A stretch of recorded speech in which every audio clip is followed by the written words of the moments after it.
ओम अज्ञानतिमिरन्धस्य ज्ञानाञ्जनशलाखया चक्षुरुन्मिलितं येन तस्मै श्रीगुरुवे नमः। नमो विष्णुपदाय कृष्णपृष्ठाय भूतले श्रीमते भक्तिवेदान्तस्वामिन् इति नामिने। नमस्ते सरस्वती देवे गौरवाणी प्रचारिणे निर्विशेषशून्यवादी पाश्चात्यदेशतारिणे। जय श्री कृष्ण चैतन्य प्रभु नित्यानंदा श्री अद्वैत गदाधर श्रीवासादि गौर भक्तवृंदा। हरे कृष्णा कृष्ण कृष्णा हरे हरे, हरे राम राम राम हरे हरे। हरे कृष्णा। तो कल की कथा में हम चर्चा कर रहे थे भगवान ऋषभदेव किस प्रकार से एक अवधूत का वेश धारण करके वो स्थान स्थान पर विचरण कर रहे हैं, जंगलों में जा रहे हैं, शहरों में जा रहे हैं, गांव में जा रहे हैं, घाटियों में जा रहे हैं,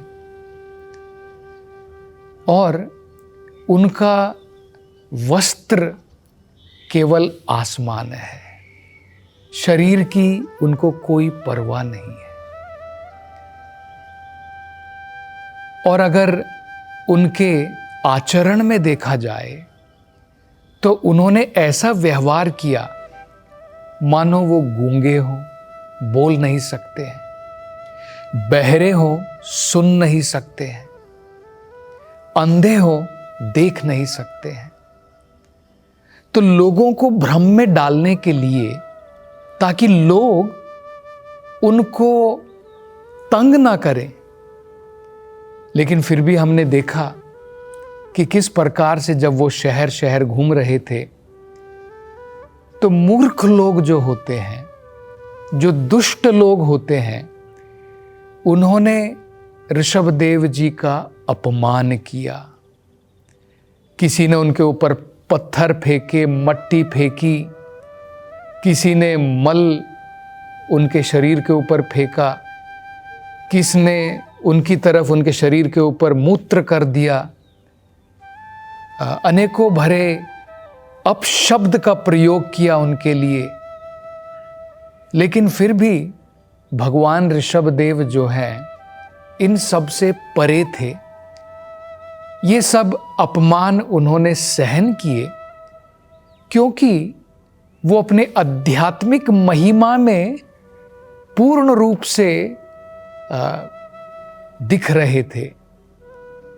भौतिक गरिमा का, भौतिक अपमानों का, कोई उनका यश गाए, कोई उनका अपयश गाए, उनके ऊपर कोई उसका फर्क नहीं पड़ा।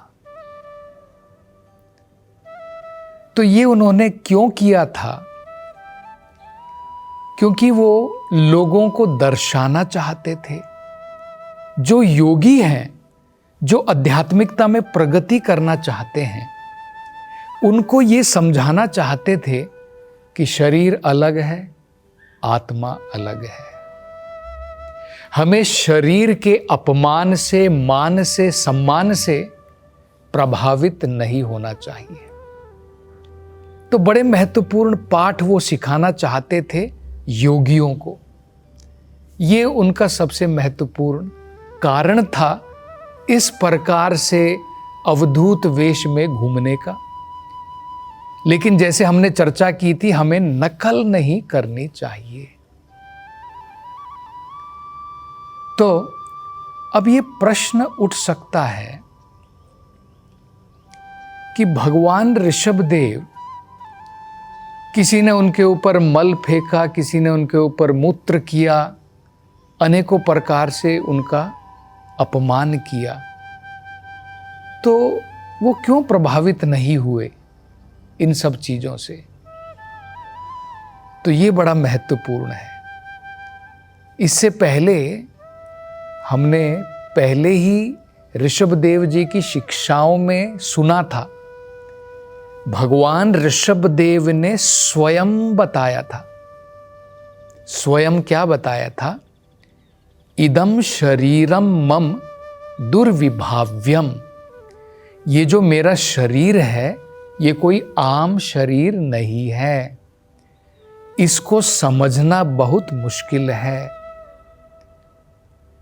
ये तो भगवत गीता में भी भगवान बताते हैं, अवजानन्ति माम मूढ़ा मानुषिम तनुम आश्रिता परम भावम अजानंता।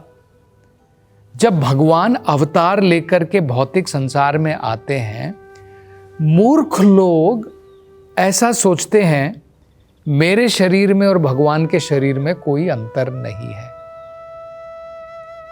और क्या सोचते हैं, मानुषिम तनुम आश्रिता, कि भगवान भी मनुष्य की भांति ही आते हैं। परम भावम अजानंता, इनको मेरे परम जो मेरा भाव है उसका ज्ञान नहीं है, उसका बोध नहीं है। तो ये महत्वपूर्ण है बड़ा समझना। भगवत गीता में भगवान ये भी बताते हैं, ईश्वरः सर्वभूतानां हृदयेषु अर्जुन तिष्ठति। हे अर्जुन, भगवान ईश्वर जो हैं परमात्मा के रूप में सबके हृदय में विराजमान है। अब देखिए, परमात्मा मनुष्य के हृदय में भी है और वही परमात्मा एक सूअर के और एक कुत्ते के हृदय में भी है। अब आपने देखा होगा, कुत्ता मल खाता है, सूअर जो होता है वो मल के ऊपर लेटता भी है। वो किस प्रकार की परिस्थिति में रहता है, बिल्कुल गंदी परिस्थिति में, नालों में रहता है। तो क्या इसका मतलब ये कहना है कि परमात्मा जो सूअर के हृदय में भी है, वो परमात्मा इतनी गंदी परिस्थिति में रह रहा है? नहीं, परमात्मा भगवान फिर भी अपने वैकुंठ लोक में है। वो एक सूअर के हृदय में रह करके भी इस बाहरी वातावरण से, बाहरी परिस्थिति से प्रभावित नहीं होते हैं। वो फिर भी इस बाहरी परिस्थिति वातावरण में नहीं रहते हैं, ये इनको प्रभाव नहीं कर सकते हैं। तो ये हमको समझना है कि भगवान ऋषभ देव जो है, उनका शरीर हमारी भांति नहीं है। अगर कोई हमारे ऊपर मल फेंकेगा, मूत्र करेगा, तो हम बीमार पड़ जाएंगे। हम बीमार पड़ जाएंगे क्योंकि हमारा शरीर उनसे प्रभावित होगा, वातावरण से प्रभावित होता है। अगर आप दूषित वातावरण, गंदे वातावरण में रहेंगे, आपको सेप्टिक हो जाएगा, फिर आपको एंटीसेप्टिक इंजेक्शन लेने पड़ेंगे, टीटी के इंजेक्शन लेने पड़ते हैं। लेकिन भगवान जो है, उनका शरीर अलग है, वो इस प्रकार के भौतिक वातावरण से प्रभावित नहीं होता है। हमें केवल इतना सीखना है, जैसे भगवान ने भगवत गीता में बताया है, मात्र स्पर्शस्तु कौन्तेय शीतोष्ण सुख दुख दाह आगमो अपाइनो अनित्यास ताम स्थितिक्षस्व भारता। हमारे लिए क्या सीख है कि कई बार हमारे जीवन में मान आएगा, कई बार अपमान आएगा, कई बार हमारी लोग निंदा करेंगे, कई बार लोग हमारी प्रशंसा करेंगे, कई बार जीवन में सुख आएगा, कई बार जीवन में दुख आएगा। तो ये सब शरीर के कारण आता है, मात्र स्पर्श, भौतिक स्पर्श के कारण आता है।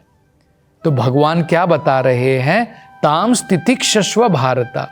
हे अर्जुन, हमें क्या करना है, इनको टॉलरेट करना है, सहन करना है। कोई मान करता है, हमें बहुत खुश नहीं हो जाना है, उसको भी सहन करना है। कोई आपकी प्रशंसा करता है और कई बार लोग आपकी निंदा करेंगे, आपके बारे में अपशब्द कहेंगे। कई बार आपके जीवन में सुख आएगा, कई बार दुख आएगा। तो हमें क्या करना है, हमें इन सब को सहन करना है, और अपने कर्तव्य को करते जाना है। ये भगवान ऋषभदेव जो है इन लीलाओं के द्वारा हमें समझाना चाहते हैं। अब आगे ऋषभदेव जी क्या करते हैं, ये तो एक प्रकार का उन्होंने कार्य किया, एक प्रकार की लीला कैसे की, अवधूत वेश का धारण करके और जगह जगह पर घूम रहे हैं पागलों की भांति। अब उन्होंने देखा कि ये मूर्ख लोग जो हैं उनके रास्ते में विघ्न डाल रहे हैं, ये दुष्ट लोग जो हैं अनेकों प्रकार की बाधाएं डाल रहे हैं। तो उनसे दूर रहने के लिए अब ऋषभदेव जी ने अजागर वृत्ति का पालन किया। पहले उन्होंने क्या किया, अवधूत वेश धारण किया और जगह जगह पर घूम रहे थे। अब उन्होंने क्या किया, अजागर वृत्ति। शास्त्रों के अंदर में बताया है अजागर वृत्ति का मतलब क्या होता है। देखिए, अजगर, अजगर एक प्रकार का बड़ा सांप होता है। बाकी छोटे मोटे सांप जो हैं वो जगह जगह घूमते हैं अपने भोजन को प्राप्त करने के लिए। अजगर जो होता है वो बड़ा हट्टा कट्टा मोटा तगड़ा बहुत विशाल सर्प होता है। वो जगह जगह नहीं घूमता है, वो एक जगह पर आराम से लेट जाता है और प्रतीक्षा करता है कि कब कोई शिकार वहां पर आए और वो उसको झपट करके निगल ले। इसको अजागर वृत्ति कहते हैं। बाकी जो सांप होते हैं वो जगह जगह घूमते हैं अपने खाने के उसको ढूंढने के लिए। कहीं पर मेंढक दिख गया, कहीं पर छिपकली दिख गई, कहीं पर कीड़े मकोड़े को खाने के लिए। लेकिन अजगर जो होता है वो जगह जगह नहीं घूमता है, वो एक स्थान पर पड़े रहता है मानो मृत हो। और जब कोई जानवर वहां से गुजरता है तब उसको लपक लेता है और उसको निगल जाता है, खा लेता है। इसको अजागर वृत्ति कहते हैं। तो उन्होंने अजागर वृत्ति का पालन किया, एक ही स्थान पर रहने लगे। वहीं पर जब मन आता तो बैठ जाते, वहीं पर मन आता तो लेट जाते, वहीं पर मन आता तो बैठ जाते, खड़े हो जाते और एक ही स्थान पर पड़े पड़े वो मल मूत्र सबका त्याग करते। और यहां तक कि लोगों को दूर रखने के लिए मल और मूत्र को अपने शरीर के ऊपर डाल लेते। अब अगर कोई व्यक्ति मल मूत्र को अपने शरीर के ऊपर डाल लेगा तो कौन उसके पास में जाएगा, तो लोग उसके पास में जाने से डरेंगे। तो इस प्रकार से वो रहते थे। फिर भागवतम में आगे बताया इस प्रकार से उन्होंने 3 प्रकार के जानवरों का उनकी नकल की, गाय, हिरण और काका, कौवा। तो जैसे कई बार चलते, कई बार बैठ जाते, कई बार उसी जगह पर लेट जाते और इस प्रकार से लोगों को भ्रमित करके लोगों को दूर रखा अपने से, ताकि लोग जो योग वो लोगों को सिखाना चाहते हैं, समझाना चाहते हैं, उसमें वो बाधा ना डालें। तो अब यहां पर कुछ चीजें बड़ी समझने लायक हैं।